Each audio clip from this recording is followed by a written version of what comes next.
Okay, so cranial nerve number one is the olfactory nerve.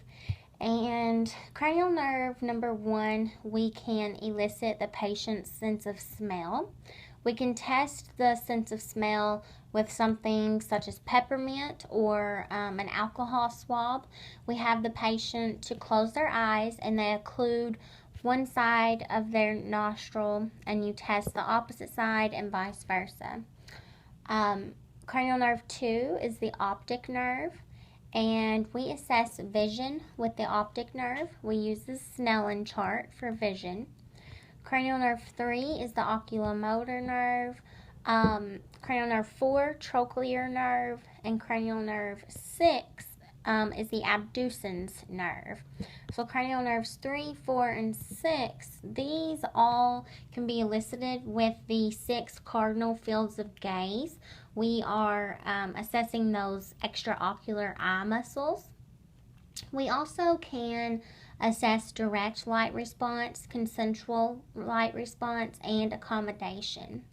Cranial nerve 5 is the trigeminal nerve, and this is when we assess those facial muscles such as the masseter and temples. These are the muscles for chewing.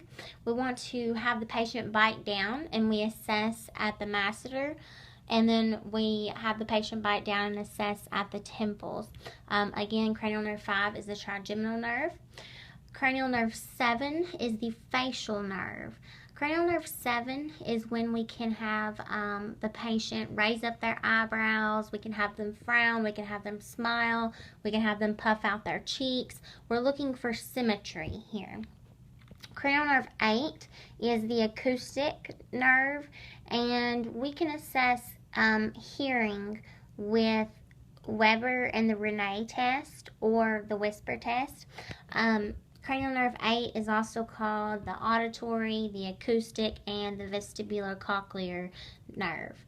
Cranial nerve 9 is the glossopharyngeal, and with the glossopharyngeal, we are having the patient say ah and looking to see if that uvula rises up on phonation.